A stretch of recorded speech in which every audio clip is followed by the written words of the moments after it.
धाकड़ खबर, बेखौफज़ुमा बेबाक अंदाज। धाकड़ खबर में आपका स्वागत है। मैं आपके साथ हूं अकरम रईस खान। वैश्विक हलचल, जी हां, वैश्विक हलचल का वो ताजा बुलेटिन लेकर एक बार फिर से आपके सामने हाजिर हो चुके हैं, जिसमें बात करते हैं देश दुनिया ही नहीं, गाजा, फिलिस्तीन, इजराइल और ईरान से जुड़ी हुई कुछ खास खबरों की। और आज जो खास मुद्दा रहने वाला है वो हिजबुल्लाह के नए चीफ की गुमशुदगी या गायब होने या उनसे संपर्क टूट जाने को लेकर है। साथ ही फ्रांस के राष्ट्रपति का कलेजा उछल आया, निकल आया, बाहर हलक में आ गया, बड़ा परेशान है क्यों वो ऐसा कर रहे हैं। इसके अलावा और भी बहुत कुछ घट रहा है पाकिस्तान के इस्लामाबाद में, जिसको पूरी दुनिया में चर्चा का विषय बनाया जा रहा है। इसके अलावा और भी कई महत्वपूर्ण मुद्दे हैं जिन पर आपकी नजर डलवाने की कोशिश करेंगे, क्योंकि इन सब पर चर्चा, तबसरा, तज़किरा, तज़िया करने के लिए फिर से एक बार हमारे साथ जुड़ने जा रहे हैं कृषकांत जी यानी के जी, जो भारतीय वायुसेना के रिटायर्ड ऑफिसर हैं और जियो पॉलिटिक्स पर अपनी पैनी और गहरी नजर रखते हैं। बहुत शुक्रिया सब वक्त देने के लिए। थैंक यू मिस्टर अकरम। मैं पाकिस्तान तो जा रहा हूँ, एससीओ में शामिल होने जा रहा हूँ, लेकिन द्विपक्षीय वार्ता किसी भी तरह से पाकिस्तान के साथ नहीं करूंगा। कल विदेश मंत्रालय द्वारा ये बताए जाने के बाद कि एससीओ मीटिंग में शामिल होने के लिए विदेश मंत्री पाकिस्तान जाएंगे, उसके बाद एस जयशंकर को ये सफाई देने की जरूरत क्या थी? सफाई देने की कोई जरूरत नहीं थी मेरे तरफ से, बल्कि यह हमारे विदेश नीति को जो भी उसका आधार बनता है उसको कमजोर करता है। यानी हम उसको रिटोरिक जुमलों में कन्वर्ट कर देते हैं, उसको बदल देते हैं। और उसका आधार है, कारण है, क्योंकि हमारी भारत की जो भी डोमेस्टिक पॉलिसीज है, हमारे यहाँ लोगों को नौकरी देने का, शिक्षा, स्वास्थ्य व्यवस्था देने का, घर देने का, वह सब खटाई में पड़ गया, बल्कि जो है वह भी लूटा जा रहा है। और इसलिए इस तरह के जुमले देना जरूरी है, वो हिंदू मुसलमान हो, पाकिस्तान के विरुद्ध में हो, कि हम उससे बात नहीं करेंगे, जाएंगे। चूंकि वहाँ के भी विदेश मंत्री जब हमारे यहाँ एससीओ की मीटिंग हुई थी तो आए थे, हम भी जा रहे हैं उसमें शामिल हो, लोगों से बातें नहीं करेंगे। और आसपास के जितना भी देखें, पाकिस्तान, बांग्लादेश और अन्य देशों के साथ भी हमारे संबंध जो अब मधुर नहीं रह गए हैं, केवल हमारे मीडिया को छोड़ दे, गोदी मीडिया को छोड़ दे, तो उसका यह नजर आ रहा है। इनको बोलने का कोई जरूरत नहीं था, यह गलत चीज इन्होंने किया। जी, सुषमा स्वराज के जाने के बाद 9 साल का वक्त बीत चुका है। अब ये जा रहे हैं एससीओ मीटिंग में शामिल होने जा रहे हैं। देखते हैं वहां जाकर क्या हालात निकलते हैं, क्योंकि हम सब जानते हैं कि भारत और पाकिस्तान में आज अमेरिका की क्या भूमिका बन चुकी है। अगर वो चाहेगा तो हो सकता है बायलैटरल मीटिंग भी वहां करते हुए नजर आ जाए और उसे किसी चौंकाने वाली रणनीति का नाम दे डालें। लेकिन अगली खबर का रुख कर लेते हैं। मोइजू बाबा यानी कि मालदीव के राष्ट्रपति, जो अभी तक भारत से भिड़ते हुए नजर आ रहे थे, वहां से भारतीय फौजियों को खदेड़ रहे थे, तमाम संबंध तोड़ रहे थे, 5 दिन क्या करने आ गए हैं यहाँ पर? 5 दिन सही में आश्चर्य का विषय है। हालांकि इसके पहले जब नरेंद्र मोदी का, प्रधानमंत्री का, जब उन्होंने शपथ लिया था उस समारोह में आए थे, उसके बाद से अभी आए हैं। और जितने भी उन्होंने अपने यहाँ रिटोरिक जुमले किए थे, तो एक नेता दूसरे नेता को अच्छी तरह समझता है, एक भेड़िया दूसरे भेड़िया को समझता है, एक भेड़ दूसरे भेड़ को समझता है। वैसे ये लोग समझते हैं कि भैया उसकी मजबूरी थी, चुनाव जीतने के लिए भारत के खिलाफ उसने किया, और चुनाव जीतने के बाद से जैसा अक्सर होता था, ये छोटे से देश जो भारत पे काफी हद तक निर्भर था, चाहे वो मिलिट्री प्रोटेक्शन हो या व्यापार हो जो कि हमारे टूरिस्ट जाते थे उसके कारण हो, या अन्य कारणों से हो, वह उसको उन्होंने नकार देने की कोशिश की। टूरिस्ट की घट गई, करीब 1/3 घटा। जैसे ही बने वह यहाँ आने के बजाय वह चीन गए, उन्होंने टर्की गए, लेकिन अब फिर से संबंध को बराबर करना चाहते हैं। और 5 दिन क्या करेंगे, मैं इस पर कोई कमेंट नहीं डालना चाहता हूँ, वो टूरिज्म का हिस्सा है। अब जैसे ईरान के लोग जाते हैं राष्ट्रपति के साथ यूएनओ को मीटिंग अमेरिका घूमने, तो ये लोग भारत घूमने आ रहे हैं, हो सकता है उसमें आ रहे हों, लेकिन इस संबंध को बरकरार रखना चाहते हैं। हाँ, यह जरूर दिखाना चाहते हैं कि वह एक स्वतंत्र और निष्पक्ष देश है, किसी भी गुट में शामिल नहीं होगा। जी, अब जब मोदी बुला ही रहे हैं तो मुझे लगता है वो लोग जिन्हें मैं संस्कारी कहता हूं वो भी खामोश हैं, वरना होना तो ये चाहिए था कि मोदी जी का विरोध होता। भाई क्यों आए हमारे यहाँ पे, जा बैठ जा चाइना की गोद में। कम से कम सोशल मीडिया पर तो उन्होंने काफ़ी गाली दिया था, उसी तरह जैसे बांग्लादेश में कर रहे हैं, उसी तरह जैसे आजकल ईरान को दे रहे हैं, जिसका अब मायने नहीं रह गया इनके कहने का, केवल उन्हीं के जो एक दूसरे का पढ़ते हैं बस वहीं तक सीमित रह गया है। सोशल मीडिया का मतलब कभी देखा और कल वो गायब हो गया, यानी दिमाग में एक जाहिलता पैदा करता है। बड़ा अच्छा शब्द है इन लोगों के बारे में समझने और समझाने के लिए। तो यह उसी का हिस्सा है। मोइजू का ये लोग क्या विरोध करेंगे, थोड़ा बड़ा देश आता तो शायद होता, और वो 5 दिन के लिए हमसे संबंध बेहतर करने आ रहे हैं। तो यह बता दूं कि दक्षिण हिंद महासागर में जहां ये देश है, वहां पे मालदीव है, वहां में भारत का ट्रेड उसके थ्रू आना जाने का तकरीबन 50% है, इसलिए बड़ा महत्व है। और इसलिए चीन का वहां पे प्रचार प्रसार, एक्चुअली पॉलिटिकल इकोनॉमी की हम बात करें, और वहां से होते हुए श्रीलंका, तो यानी भारत के लिए बड़ा खतरा है। और इसी का फायदा उठा के अमेरिका भी वहां प्रवेश करने की कोशिश कर रहा है, पाकिस्तान में तो है, ये बांग्लादेश में भी आ रहा है। इस हालत में हमारे विदेश नीति का वह हिस्सा कि हमारे विदेश मंत्री जाते मुंह फुला करें, भाई हम जा तो रहे हैं लेकिन बात नहीं करेंगे, यह अज्ञानता पूर्वक और बिना मतलब का स्टेटमेंट है। हमें कोशिश करनी चाहिए सार्क को फिर से जीवित करने की, जिसमें हम जो भी 6-7 देश है आसपास के, जिसमें छोटे देश मालदीव, नेपाल से लेकर बड़े पाकिस्तान और यहाँ तक के हैं, एक साथ मिलकर फिर से हम अपनी एनर्जी को, अपने आपस में व्यापार को और दूसरे तरह की चीज़ों को, गुड्स एंड प्रोडक्ट्स में लेकर, चाहे वो कपड़े का हो बांग्लादेश से या हमारे यहाँ से बनता है, या पाकिस्तान के बेहतरीन चावल और दूसरे तरह के जो वह चीज़ें बनती हैं, भारत में भी होती है हिमाचल वगैरह में, वैसे चीज जो कि बड़े कम मात्रा में पाए जाते हैं, जड़ी बूटी टाइप का होता है, जिसका दवा में इस्तेमाल करते हैं, खाने को खुशबूदार या बेहतर बनाते हैं, मसाले वगैरह वगैरह हैं। हम क्यों नहीं आपस से मिलकर बेहतर एक स्थिति कायम करें? वह चीज हमारा आधार होना चाहिए था निकट भविष्य के लिए, और निकट सुदूर हमारे विदेश नीति के लिए वह सब गायब है। ये लोग क्या विरोध करेंगे? जी, वैसे कुछ लोग ये भी कह रहे हैं कि नवरात्र में नमक खाया जाता है पाकिस्तान का, यानी कि सेंधा नमक पाकिस्तान से आता है। कहां कहां तक भागोगे तुम दुनिया से? तेल तो आ ही रहा है पूरे मुस्लिम वर्ल्ड से, वेनेजुएला से भी आप लेने में सक्षम नहीं हो, ईरान से भी संबंध कम करो तो बाकी जगह से ले रहे हो। रूस से कितना ले रहे हो? रूस तो वही देश है जो एक तरफ से कहें तो वहां गाय का मांस भी खाते हैं, वहां तेल जो है सो व्यापार के लिए करते हैं, वहां पे यहूदियों के खिलाफ नहीं, लेकिन जियोनिज्म जो है, जियोनिस्ट रिजीम, उसके खिलाफ पूरी तरह से रशिया उसमें शामिल है, और वह ईरान का साथ दे रहा है। तुम कहां भाग के जाओगे? बिल्कुल सही, आपने इनको आईना दिखाने की कोशिश की है, लेकिन क्या करें जब इनके दिमाग में गोबर ही शायद भर गया है, उस दौर में कुछ सोच भी नहीं पा रहे हैं। अगला अपडेट रखते हैं जो आ रहा है इस्लामाबाद से।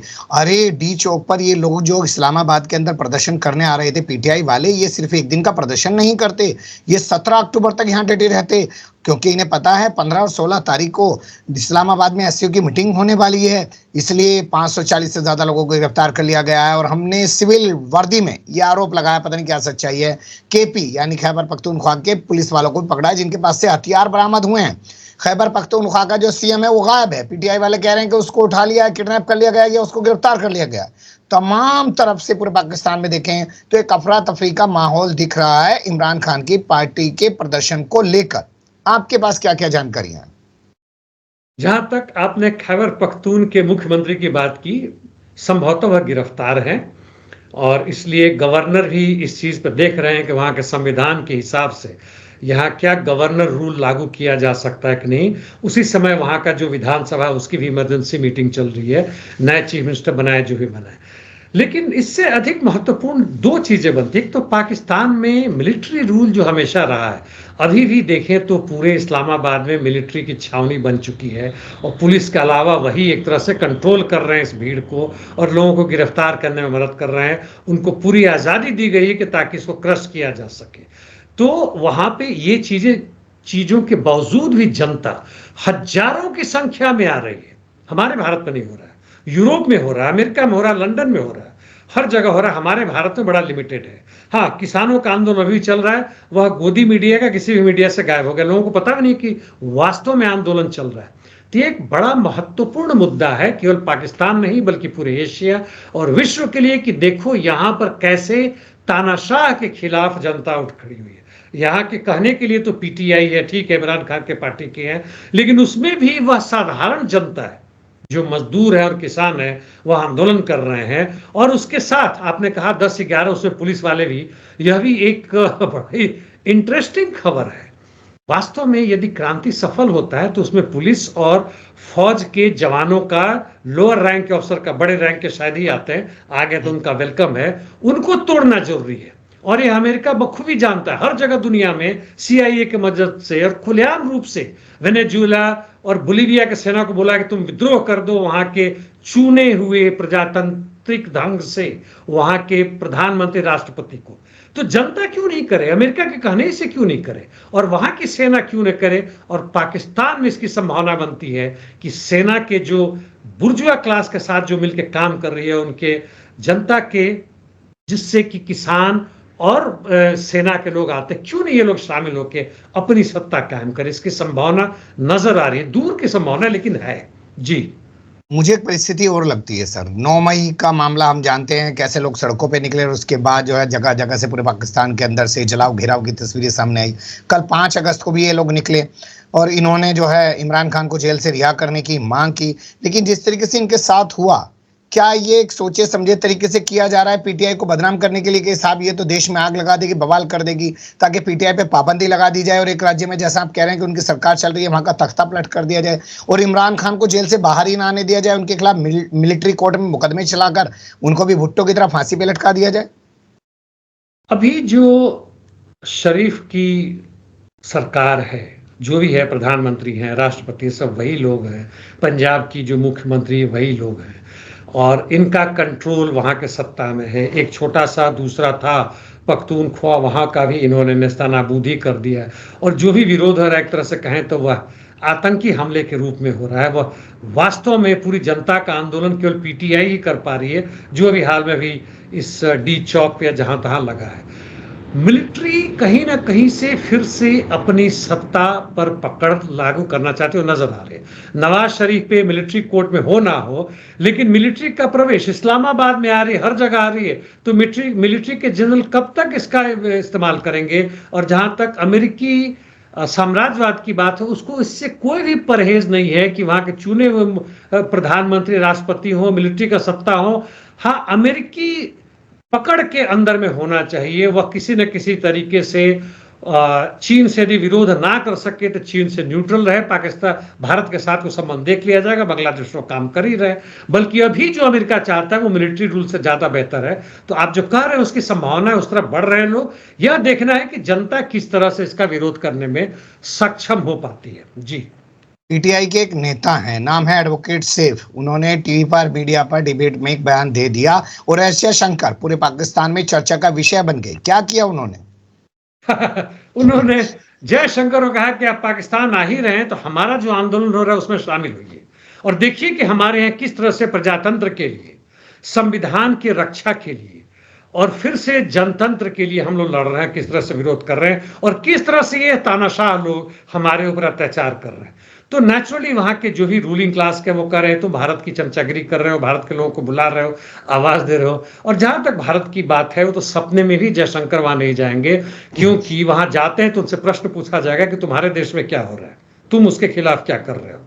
जी, बिल्कुल आप सही कह रहे हैं। वैसे राजनीति भी खत्म हो जाती है सर। हमने देखा लाल कृष्ण आडवाणी कैसे जिन्ना के मजार पे जाकर कहते हैं कि वो सेकुलर थे और उसी के बाद पूरी आरएसएस और बीजेपी परेशान हो जाती है कि अगर आडवाणी ने जाके जिन्ना को सेकुलर बता दिया तो अब हम हिंदुत्व का चेहरा किसे बनाएंगे, और हिंदुत्व का चेहरा वहीं से नरेंद्र मोदी को बनाना शुरू कर दिया जाता है, क्योंकि गुजरात में दंगे हो चुके होते हैं, कत्लेआम हो चुका होता है, इस आदमी को उठा के लाओ और वहीं से नरेंद्र मोदी की ब्रांडिंग की जाती है। तो ऐसा भी ना हो कि एस जयशंकर विदेश मंत्री ही ना रहे अगर वहां चले भी जाए तो। खैर, अब अगली खबर का रुख करते हैं जो आ रही है जपुरेजिया से।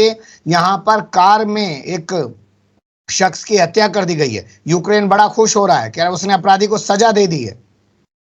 यह संभवतः पहली घटना है दक्षिणी रूस या यूक्रेन से सटे हुए दक्षिणी भाग में जहां पे यूक्रेन ने जिम्मेवारी ली है इस तरह के टेररिस्ट अटैक की। कार में उन्होंने बॉम्ब लगाया था और उसको उड़ाया, और कहते हैं कि चूंकि वह युद्ध अपराधी था और इसलिए हमने उसको मार दिया। वहाँ पे जो जगह है एनरगोदार नामक सिटी है और वहीं पर एक न्यूक्लियर पावर प्लांट है, जापोरिजिया न्यूक्लियर पावर प्लांट कहते हैं, वो इसलिए बड़ा महत्वपूर्ण है। और कोशिश करता रहा यूक्रेन वहाँ पे मिसाइल के द्वारा, पहले हाल फिलहाल में ड्रोन के द्वारा उस पर हम अटैक करें। वो यदि विस्फोट हो जाता है तो उसका भयानक स्तर होगा और असर यहाँ तक कि पूर्वी यूरोप में भी पहुंचेगा। यही हालात जो कुर्स्क में घुसे, तो कुर्स्क में भी न्यूक्लियर पावर प्लांट है जो इनसे कुछ 100 किलोमीटर दूर है। कोशिश इनकी थी कि वहां पहुंचे लेकिन पहुंच ना पाए। और यह खुलेआम दर्शाता है कि किस तरह अमेरिकी सत्ता, उसकी मिलिट्री, उसकी फोर्सेस, उसकी CIA वगैरह जहां पहुंचती है, किस तरह से खुलेआम ये लोग अपराधी ही नहीं बल्कि इस तरह के कामों में शामिल होते हैं जो कि टेररिज्म से बिल्कुल अलग नहीं है। जी बिल्कुल आप सही कह रहे हैं। हम शुरुआत करते हैं अमेरिकी चुनाव से जुड़ी हुई और यहाँ सबसे पहला अपडेट जो मुझे लग रहा है वो है एलन मस्क के जुड़ा हुआ। ये ट्रंप के साथ उस जगह रैली में पहुंचे जहां ट्रंप पर पहली बार फायरिंग हुई थी, कान को छूते हुए गोली निकल गई थी और वहां खड़े होकर कह रहे हैं संविधान को बचाना है तो इस बार ट्रंप को लाना है। ये बहुत सारे मैं उदाहरण दे सकता हूं। जो रेपिस्ट हैं या इस तरह के काम किए हुए हैं उनको वीमेन राइट्स का अध्यक्ष बना दिया जाता है। मैं खास उदाहरण में नहीं जाऊंगा। और यही हालत है। ट्रंप जैसे संविधान विरोधी और ट्रंप जैसे जनता विरोधी और जहां तक प्रजातंत्र है उसके विरोधी लोग आज कह रहे हैं कि संविधान की स्थापना कर रहे हैं। भारत में भी यही नजर आ रहा है और इसी को हम फांसीवाद कहते हैं। यानी जनता को ठीक उसी के विरोधी चीज को, विपरीत चीज को बताना जो कि जनता के लिए आत्मघाती कदम है। आज जनता ने यहां तक कहना शुरू कर दिया है कि नौकरी जा रहा है तो क्या है, हमारे धर्म की तो राष्ट्र बन रहा है और इस पे खुश हो रहे हैं। यानी तुम्हारे ऊपर लात लगे, तुम्हारे पेट पे, तुम्हारे पीछे से छुरा भोंका जा रहा है और तुम बल्ले बल्ले कर रहे हो, तुम नाच रहे हो, तुम्हारी हालत बड़ी खराब है, तुम्हारी औरतों की स्थिति बड़ी खराब है। और यह ट्रंप आवाज लगा रहे हैं और वहां पे एलॉन मस्क भी आ चुके हैं। मतलब जो भी उनका भाषण वगैरह चल रहा हो वह भी कुछ बोले, क्या बोले नहीं बोले मुझे नहीं पता है। लेकिन यह लोग अब साधारण दक्षिणपंथी नहीं है, घोर दक्षिणपंथ की तरफ जा रहे हैं और जनता को लुभाने की कोशिश कर रहे हैं कि अमेरिका में ग्रेट अगेन तभी पॉसिबल है जबकि यहाँ के हम व्हाइट लोग जो हैं वह सत्ता में आए और उन्हीं के लिए काम किया जाए और इसमें व्हाइट वर्कर्स को बड़ा फायदा मिलेगा, ऐसा कुछ भी नहीं है। जैसे भारत में देखें हिंदू वर्कर्स या पाकिस्तान में देख लें, क्या वहां के मुस्लिम वर्कर्स की बड़ी इज्जत हो रही है, नौकरी मिल रही है, शिक्षा स्वास्थ्य मिल रहा है? जी नहीं मिल रहा है। आज भी वहां सिंध की विधानसभा में खड़े होकर MQM के एक लीडर को कहना पड़ता है कि जो तुम हमारे ऊपर एहसान दिखा रहे हो ना उससे ज्यादा तो हम छोड़ आए। यानी कि भारत छोड़कर जो लोग गए हैं आज भी उनको दूसरे नजरिए से देखा जाता है, उन्हें बोझ माना जा रहा है कि वो जब से आए हैं यहाँ पाकिस्तान की स्थिति ठीक नहीं है। खैर अब अगली खबर का रुख करते हैं जो हमारे पास आ रही है बाइडेन और हैरिस से जुड़ी हुई। इन्होंने कहा ट्रंप झूठा है और मौके पर पहुंच गई है हैरिस जहां पर तूफान आया है। ये क्या मामला है सर? ट्रंप ने झूठ का मतलब अंबार लगा रखा है। पता नहीं किससे सीखे हैं, क्या सीखे हैं, बचपन से शायद वही कर रहे हैं। उनका कहना है कि जो हरिकेन आया हेलेन नाम से और उसमें हजारों घर तबाह हो गए और करोड़ों डॉलर की एड्स दिए जा रहे हैं। इनका कहना है कि वो जो एड्स था, जो मदद देना था वहां के बाढ़ पीड़ित लोगों को, आंधी तूफान के से पीड़ित लोगों को, उसको डाइवर्ट करके जो इलीगल माइग्रेंट्स हैं जो मेक्सिको वगैरह से उनको दिए जा रहे हैं। कहाँ का मतलब बात, कहाँ घुसा देना, धुआं है ना आग है ना हवा है, कुछ नहीं है, एकदम खुलेआम झूठ बोल रहे हैं और इसी पर कमला हैरिस की स्थिति मजबूत होगी। वो हालांकि यह भी बात सच है कि जो हेल्प दिया जा रहा है वो सफिशिएंट नहीं है, क्योंकि बाइडेन जो है वो अब राष्ट्रपति होने के बावजूद राष्ट्रपति नहीं है, कमला हैरिस दौड़ भाग रही हैं। यानी आम जो वहाँ का एडमिनिस्ट्रेशन है उसके हाथ में पड़ा हुआ है और वह करने में सक्षम नहीं हो पा रहा है। वह भी बात सही है, लेकिन इसका मतलब नहीं कि एड्स को कहीं और डाइवर्ट किया जा रहा है, खासकर माइग्रेंट्स के लिए। तो दोनों झूठ बोल रहे हैं और कोई अंतर नहीं पड़ता है। जी अच्छा, आपको याद होगा जब ट्रंप राष्ट्रपति थे तो एक अखबार हर रोज हर हफ्ते छापता था कि ट्रंप ने कितने झूठ बोले हैं। क्या इन तमाम रिपोर्ट्स के बाद इन लोगों को कोई शर्म गैरत नहीं होती है? क्योंकि इस झूठ को निगलने वाले, जैसे मछली पकड़ने जाते हैं और वो फेंकते हैं ना, वो लास्ट में वो चेरा वगैरह डाल के करते हैं फंदा में, और बहुत सारी मछली आसपास होती है, 10-15 सब नहीं फंसती है, एक ही फंसती है। इस झूठ बोलने का अंबार पूंजीवाद ने यह कर दिया है, इस तरह की शिक्षा दी है एलकेजी केजी से लेके सारे यूनिवर्सिटीज में, महाविद्यालय में, हर जगह इन्होंने किया हुआ, मीडिया, सोशल मीडिया में, धर्म के नाम पे, रंग के नाम पे, कि जनता इसको, उसका एक हिस्सा कम से कम निगलने को तैयार है इस झूठों को, इसलिए लगातार झूठ बोल रहे हैं। और इस झूठ में जो इसको ना फंसे, इसी का जो आईना का प्रतिबिंब है, यानी ट्रंप के अगेंस्ट में चले जाएं तो दूसरे जो भी हैं डेमोक्रेट्स के, जो भी है, कोई अंतर नहीं पड़ता, बाइडेन हो, कमला हैरिस हो, वह भी झूठों का ही अंबार है, उस तरफ जाते हैं। यानी पूंजीवादी साम्राज्यवादी स्थिति में जीरो का असर पड़ता है। जी बिल्कुल सही। झूठों ने झूठों से कहा है सच बोलो, घर के अंदर झूठों की एक मंडी है और दरवाजे के बाहर लिखा है सच बोलो। खैर, अब गाजा से जुड़ी खबरों का रुख करते हैं और इसमें जो पहला अपडेट है वो है उत्तर प्रदेश के कानपुर से।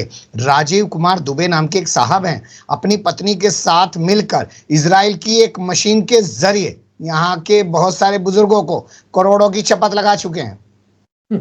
उनकी पत्नी है रश्मि दुबे, फोटो देखा, काफी यंग है दोनों और मुस्कुराता हुआ चेहरा लाया हुआ है।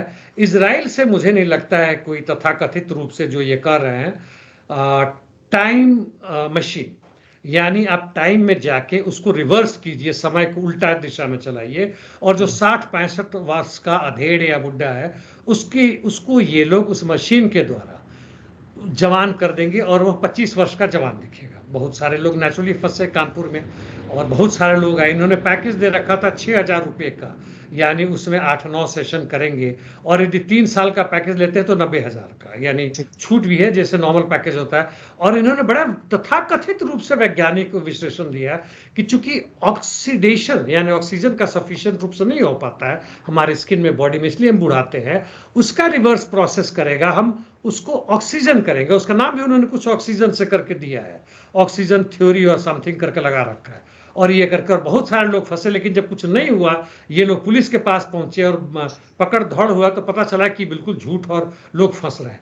तो हमारी जनता यदि व्हाट्सएप से सीखती है और उसी तरह के दक्षिणपंथी विचार आता है, तो कभी बाबा लूटते हैं, कभी कोई और लूटता है, कभी कोई उसका तावीज से लूटता है, कोई भभूत लगा के लूटता है, कोई गोबर और कोई मूत्र से लूटता है। ये तो थोड़ा तथाकथित रूप से वैज्ञानिक रूप से लूट रहा है, हालांकि लूट ही रहा है जी। और 35 करोड़ लूटे अभी तक इसने जनता से। बहुत सारे भारतीय इजराइल में नौकरी करने के लिए जा चुके हैं, उसको उत्तर प्रदेश के मुख्यमंत्री हों, देश के प्रधानमंत्री या बड़े बड़े जितने भी बीजेपी के नेता हैं, अपना बहुत बड़ा अचीवमेंट बताते हैं। लेकिन अब एक घटना ऐसी सामने आई है जिसके बाद ये कहा जा सकता है कि क्या अब इनको युद्ध का ईंधन भी बना दिया जाएगा। दिल्ली स्थित इजराइल के दूतावास में धाएं धाएं करने की ट्रेनिंग दी जाएगी। ट्रेनिंग ये दिल्ली पुलिस के पास एक एप्लीकेशन आया इजरायली दूतावास से, तो नेचुरली उन्होंने जल्दी देखा कि भाई कुछ अटैक उटुक हुआ है, लेकिन उसमें जो पढ़ा तो मतलब सही में कहें तो उनके तोते उड़े। उन्होंने कहा कि जो तुम्हारा फायरिंग रेंज है, जहां प्रैक्टिस करते हो तुम, उसमें हमें भी प्रैक्टिस करने दो, क्योंकि हमारे ऊपर खतरा होता है। तब इन्हें कुछ समझ नहीं आया, इन्होंने उसको आगे करके ऊपर बढ़ा दिया। मुझे नहीं लगता इसका परमिशन ऑफिशियली दिया जाएगा, लेकिन इजरायलियों ने दूर, मतलब जो भी करते हैं दूरगामी इनका लक्ष्य है। अभी उस तरह का होगा, फिर कहेंगे कि हमें प्राइवेट मिलिट्री रखने दिया जाए, उसके लिए वो जगह भी मांगेंगे, पैसे भी दे देंगे दिल्ली से बाहर आसपास में कहीं, और उनकी सेना का वहां पर इस तरह से विस्तार हो सकता है भारतीयों को ही उसमें करें। उनका अपना 1-2 चीफ होगा जो मेजर या लेफ्टिनेंट कर्नल है, हो सकता है कैप्टन रैंक का ही हो, ये सब करके, और हजारों हजार पुलिसों करने का इन्होंने एक शगुफा फेंका है। अब ये देखने की बात है, जहां तक भाजपा सरकार है तो बहुत खुश है इजरायली से, और कुछ भी कहने पे दौड़कर, मतलब घुटनों पे टेकने के लिए तैयार है। हो सकता है मान भी ले चुपके से, लेकिन ओपनली मुझे संदेह है कि यह मानने को तैयार होगा। नहीं तो बहुत सारे दूतावास आएंगे, भाई हम भी ट्रेनिंग करेंगे, हम भी बंदूक चलाएंगे, और केवल बंदूक ही क्यों नहीं, LMG चलाएंगे, लॉन्ग रेंज वो करेंगे, शॉर्ट रेंज UAV दे दो ताकि हम चारों तरफ करके देखते रहेंगे क्या हो रहा है क्या नहीं हो रहा। तो ये बल्कि मजाक का विषय है, लेकिन बड़ा गंभीर विषय भी है जी। एक विषय ये भी तो है कि अगर ये कह रहे हैं कि हम लोग ट्रेनिंग लेके खुद को सुरक्षित करना चाहते हैं, तो ये नरेंद्र मोदी अमित शाह की भूमिका पर सवाल भी तो खड़ा कर रहे हैं, ये कह के कि तुम हमारी सुरक्षा नहीं कर पा रहे हो। यह तो बिल्कुल है, इसमें कोई संदेह ही नहीं है कि दिल्ली पुलिस या बॉम्बे पुलिस जो अपने आप को कहती है कि हम बिल्कुल जेम्स बॉन्ड टाइप है ना, और इंग्लैंड के जो स्कॉटलैंड पुलिस है जिसका उपन्यासों कहानियों में पढ़ते हैं, उस तरह की मतलब दावा करते हैं, हालांकि अंदर से कितने भ्रष्ट हैं और इसीलिए खोखले हो चुके हैं हम सबको पता है। तो मुझे नहीं लगता है कि यह भी कारण से, नहीं तो क्या मुंह दिखाएगी दिल्ली पुलिस और उनके मंत्रालय कि भाई अब उनको बंदूकों का अपना ट्रेनिंग लेना पड़ रहा है आत्मरक्षा के लिए।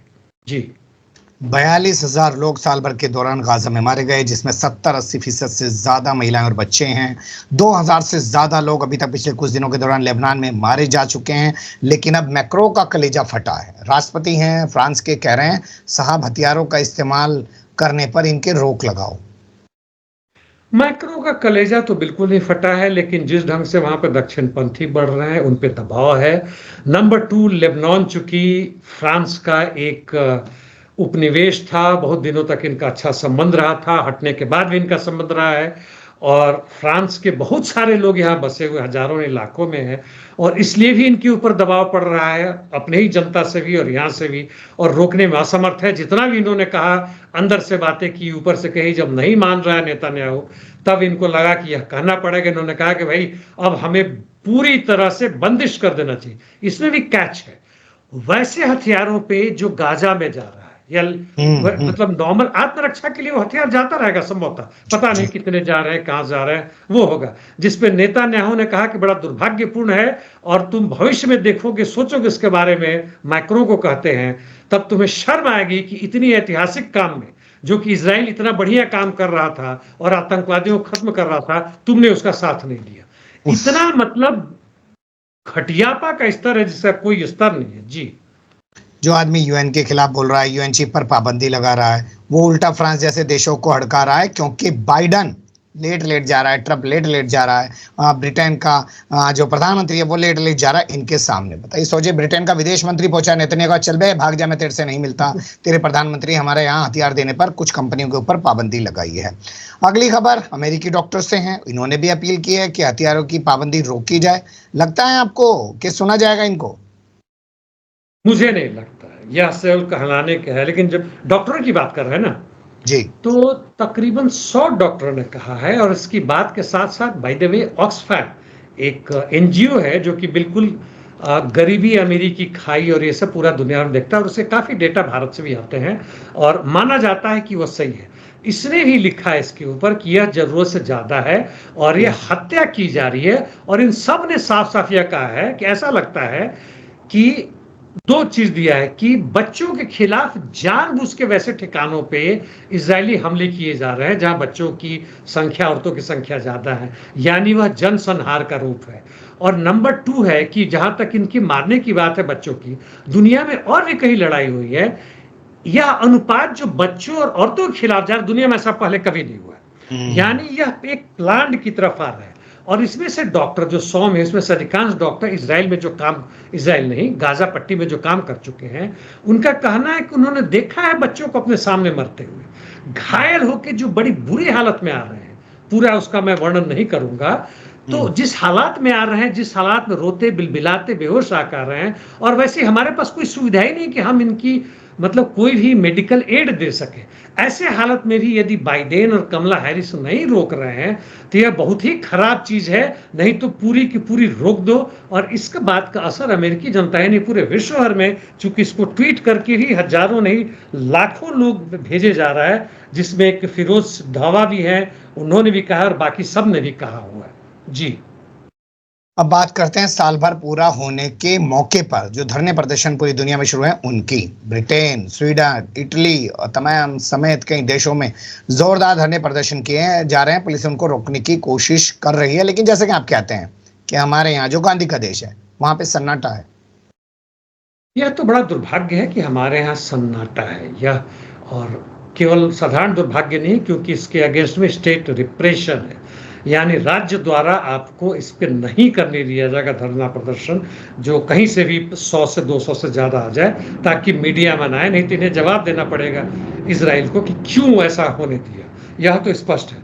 जहां तक यूरोपियन यूनियन, जैसा आपने कहा, और अमेरिका और दूसरे देशों में धरना प्रदर्शन अब शुरू हो रहा है, बढ़ रहा है। और लेबनान पे आक्रमण के बाद से जो नज़र आ रहा है कि अब शायद ईरान से ही युद्ध शुरू हो जाए, उस हालात में जनता फिर से आ रही है। जनता में अभी तक जो रोष है वो खंड खंड करके आ रहा है, साथ में नहीं आ रहा है, और वह कुछ कुछ दिन के गैप करके आ रहा है। जैसे इसराइल में जो होता है, हर शनिवार को वहां लाखों लोग सड़क पे आते हैं और घर चले जाते हैं। इस चीज को तोड़ना होगा।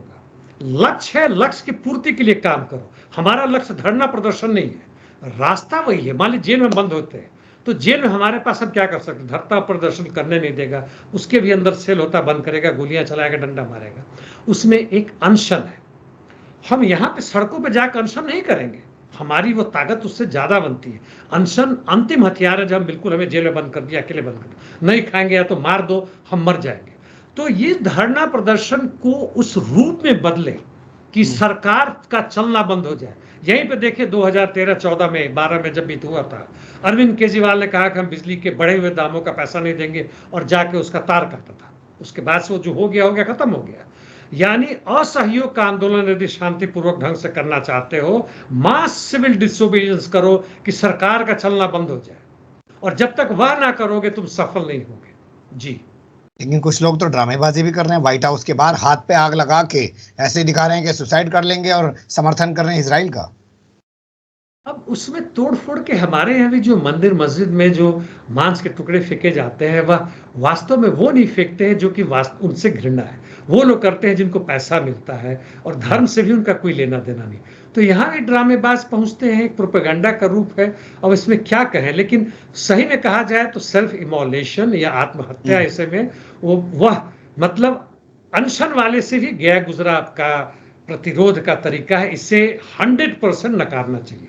जी बिल्कुल, आप सही कह रहे हैं। अगली खबर का रुख करते हैं। यूएई पेजर और वॉकी टॉकी इस्तेमाल करने पर क्यों रोक लगा रहा है अपने यहाँ? उसने जहां तक देखा, पेजर्स का इस्तेमाल अब धीमे धीमे लग रहा है बहुत जगह हो रहा है। और 2 वे पेजर्स जो हो गया, पहले तो 1 वे थे, यानी मालिक से यानी कंपनी की तरफ से लोगों को जाता था खास संदेश दे के, आप वापस भी दे सकते हैं। वॉकी टॉकी तो हमारे यहाँ भी पुलिस वगैरह में तो काफ़ी चलता, आप देखते होंगे वॉकी टॉकी लेके बात करते रहते हैं, जो डीएससी गार्ड्स आर्म्ड फोर्सेस को होते हैं, यहाँ भी होता है। तो ऐसे चीज़ों का एयरलाइंस में उसने मना कर दिया। एक भी यदि फटता है, खास कर यदि आपके बैगेज में है, पीछे में कहीं पड़ा हुआ है, और वह एक्सप्लोड कर गया कहीं, तो बड़ा मुश्किल होगा, पूरा का पूरा जहाज भी खत्म हो सकता है, पायलट कोई कंट्रोल नहीं कर सकता है। इसलिए एमिरेट्स में, उसके एयरलाइंस में हर जगह यह प्रतिबंधित कर दिया गया। और मुझे लगता है कि दुनिया के अधिकांश एयरलाइंस में फिर शुरू होगा। जी चलिए, अब रुख कर लेते हैं लिथुआनिया का, जिसने पाबंदी लगा दी है, ब्लैकलिस्टेड कर दिया है आईआरजीसी को। इस पर ईरान खासा गुस्से में है। अब लिथुआनिया जैसा देश है, छोटा मोटा देश है, यह सब कूद रहा है, दिखा रहा है अमेरिका को, देखो कि हम तुम्हारे कितने बड़े भक्त हैं, चमचे हैं, कोई औकात नहीं है। लिथुआनिया के नेता यहाँ तक कहते हैं कि हम रूस को बर्बाद कर देंगे। यानी वैसा है जैसे चींटी का हाथी को मसल देंगे। वह बात अलग है, सूंड में घुस जाए तो चीज़ अलग होता है, जैसे हमारी कहावत है, हम जानते हैं। और इस पर आईआरजीसी ने कहा कि इस तरह से क्या बकवास कर रहे हो, कुछ तो प्रैक्टिकल बनो, ढंग की बातें करो। जहां तक हमारा मतलब ये ईरान ने कहा, जहां तक आईआरजीसी की बात है, हम लोग भी एंटी टेररिस्ट काम करते हैं। एक्चुअल टेररिस्ट है वो इजराइल है, और जो वह काम कर रहा है गाजा पट्टी में और हिजबुल्लाह के खिलाफ, वह टेररिज्म का काम है, ना कि हम कर रहे हैं। हमारे यहाँ ऐसा कोई किसी तरह की चीज नहीं हो रही है। कुछ हद तक ईरान की बात सही भी है, लेकिन ईरान भी अपने यहाँ जो जनता के साथ और अपने औरतों के साथ करो, अलग चीज है। लेकिन अंतर्राष्ट्रीय स्तर पर देखें, यदि हम अमेरिकी साम्राज्यवाद और इजरायली जायनोवाद के खिलाफ करें, तो वहां पे ईरान जो है एक तरह से हब सेंटर बना हुआ लड़ने के लिए। और यह लिथुआनिया जैसे छोटे मोटे जगहों, पोलैंड कहे तो एक बात भी समझ में आता है, लेकिन फिर भी वह भी अपना धर्म निभा रहा है अमेरिका के साथ साथ। जी बिल्कुल सही। जैसे आपने देखा होगा, दिल्ली के मुशायरों में चले जाइए, कोई एक आदमी आगे बैठा रहता है, समझ में कुछ आए या ना आए, सबसे पहले उठ के किसी भी शायर के शेर पढ़ते ही वाह वाह वाह वाह करने लग जाता है। अगला अपडेट हसन नसरुल्लाह से जुड़ा हुआ। इनकी प्रशंसा करने पर ऑस्ट्रेलिया क्यों ईरान के राजदूत को तलब कर रहा है? ईरान के राजदूत ऑस्ट्रेलिया में हैं, तो कुछ न कुछ साइन किए होंगे जाने के पहले कि हमारे यहाँ के निजी मामलों में आप हस्तक्षेप नहीं करेंगे। वहाँ का राष्ट्र कहता है कि एम्बेसी आपका, हम उसके अंदर पुलिस नहीं भेजेंगे, वह आपका एरिया है, या कॉन्ट्रैक्ट में होता है, दोनों के एम्बेसडर एक दूसरे में जाते हैं। तो उसने कहा है, उन्होंने उनको धमकी दी कि आप हमारे अंदरूनी मामले में हस्तक्षेप कर रहे हैं। हालांकि कहीं से अंदरूनी मामला में हस्तक्षेप मुझे नहीं नजर आ रहा है। जो नसरल्लाह की प्रशंसा कर रहे हैं, जिन्होंने इसको ट्विटर पर करके डाला है और कहते हैं एक नसरल्लाह के जाने से क्या है, उनके विचारों के पीछे बहुत सारे लोग आएंगे, चूंकि उनका विचारधारा इतना था, लड़ने की ताकतवर थी, उनका व्यक्तित्व था, वगैरह वगैरह। अब उस कॉन्ट्रैक्ट में एम्बेसी के ट्विटर तो एम्बेसी के नहीं था, ट्विटर तो पूरे वर्ल्ड ओवर में जाता है, लेकिन एम्बेसी के नाम से गया है, इस पे उन्होंने कहा हुआ और ये सब बातें की हुई है। तो पता नहीं है, वो दोनों देश जानेंगे, लेकिन ऐसा कुछ नहीं बनता था कि इसको इतना हंगामा बनाया जाए। कहते भाई कि अब यह एम्बेसी ट्विटर नहीं, आप अपने पर्सनल ट्विटर से भेजिए। जी बिल्कुल सही कह रहे हैं। ये भी इजराइल के साथ दिखने की या अमेरिका की चमचागिरी में आगे रहने की कोशिश हो सकती है। और हम जानते हैं कैसे वर्ल्ड किचन के जो लोग ऑस्ट्रेलिया के मारे गए थे गाजा में, उस पर भी ये सरकार ऑस्ट्रेलिया की कुछ खास नहीं कर पाई थी।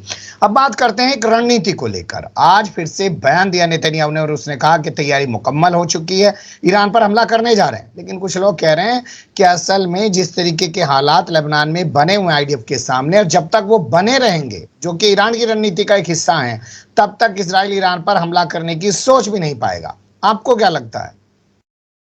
कुछ तो दम है इस बात में। देखिए, जब तक गाजा में तकरीबन 1 साल नहीं हो गया और हमास को जितना ये बर्बाद कर सकते थे, और जो भी बिल्डिंग्स थे गाजा में तकरीबन नेस्तनाबूद कर दिया, वहाँ से हजारों शरणार्थी, हजारों का लाखों में लोग भागे, बच्चों औरतों को नेस्तनाबूद कर दिया। यानी एक तरह से कहें तो वहाँ का पैलेस्टीन लैंड कहीं से भी एक कोहेसिव स्टेट रह ही नहीं गया। 2 स्टेट तो बहुत दूर की चीज़ है। कोहेसिव मतलब एक संयुक्त, जिसको हम कहें कि वो बंदा है, यानी छत विछत कर दिया।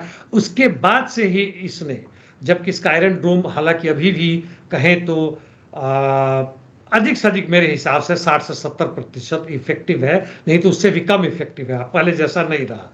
दूसरा चीज़ ये हुआ।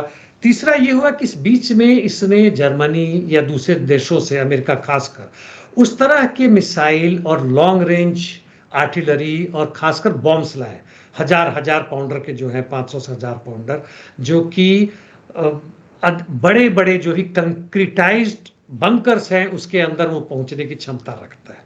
डिलेड एक्सप्लोजन के टैक्टिक्स है, यानी सीधे यहीं पे नहीं करता है, कुछ क्षण का, मतलब 1 सेकंड का 10वां हिस्सा, और तब तक नीचे जाता फिर एक्सप्लोड करता, ताकि एक्सप्लोजन पूरा भयानक हो। नहीं तो ऊपर में फट जाता तो शायद नीचे ना जा पाता। बहुत सारे लेटेस्ट टेक्नोलॉजी, उसकी बातें ना करें।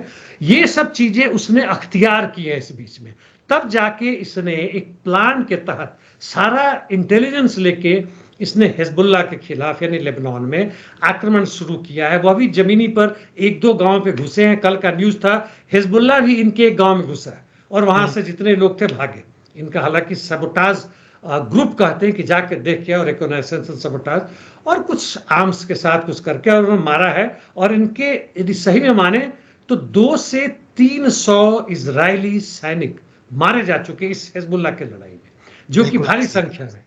जी बिल्कुल आप सही कह रहे हैं। लेकिन खबरें क्या चलाई जा रही हैं? खबरें ये हैं कि याह्या सिंवार और उसके साथ ही अगर सूडान जाना चाहते हैं तो जंगबंदी की एक शर्त लगाई जा सकती है कि भाई तुम सुरक्षित निकल जाओ, बंदा को रिहा कर दो, जंगबंदी हो जाएगी। तो प्रोपेगेंडा कुछ भी रचा जा सकता है। सच्चाई लोगों के सामने कैसे आए, क्योंकि इजराइल का मीडिया हो चाहे वेस्ट का मीडिया हो, दिखा वही रहा है जो वो दिखाना बताना चाहते हैं दुनिया को। और जहाँ तक दिखता है, जो समझ आता है, वहीं तक के लोग बात भी करते हैं। हर कोई दीवार से परे देखने की क्षमता, सोचने की क्षमता नहीं रख पाता है। बहुत शुक्रिया, बहुत बारीकी से आपने तमाम चीज़ों पर रोशनी डाली। फिर आपके साथ किसी और मुद्दे पर जुड़ने की कोशिश करेंगे। धन्यवाद। Thank you mister Akram.